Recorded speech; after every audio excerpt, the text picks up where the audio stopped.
రాజన్న సిరిసిల్ల జిల్లా వీర్నపల్లి మండలంలోని వనపల్లి గ్రామానికి చెందిన బత్తుల మల్లవ్వ హత్య కేసులో నిందితులను అరెస్టు చూయించిన రాజన్న సిరిసిల్ల జిల్లా ఎస్పీ అఖిల్ మహాజన్, డీఎస్పీ చంద్రశేఖర్ రెడ్డి, ఎల్లారెడ్డిపేట వీర్నపల్లి ఎస్ఐలు మరియు పోలీస్ సిబ్బంది పాల్గొన్నారు.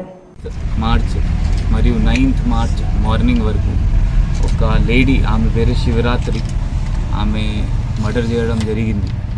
దానిలో ఇద్దరు అక్యూజ్డ్, A1 అంటే మదకని రవీందర్, A2 బుక్యా మహేష్. వీళ్ళ ఇద్దరు వచ్చి ఈమెకి చంపేశారు. రవీందర్కి ఈమె అత్తమ్మ, దాని తర్వాత ఇతను A1కి ఫ్రెండ్ ఉన్నారు ఒకరు దేవేందర్. ఇది ఈమెకి వాళ్ళ చెల్లి వాళ్ళ కూతురుతో పెళ్లి చేయించాలి, ఆమె ఒప్పుకోవట్లేదు, చంపేసింది ఈమె వల్ల అతను చనిపోయారు. దానిలో మైండ్లో పెట్టి ఈ మొత్తం ప్లాన్ చేశారు.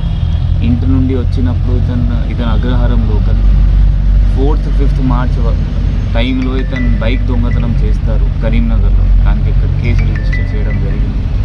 అక్కడ నుండి ఇతను కామారెడ్డి వస్తారు. కామారెడ్డి నుండి నైట్ ఇక్కడ వీర్నపల్లి వచ్చి ఆ కత్తి కూడా, పెద్ద కత్తి కూడా తీసుకొస్తారు. మొత్తం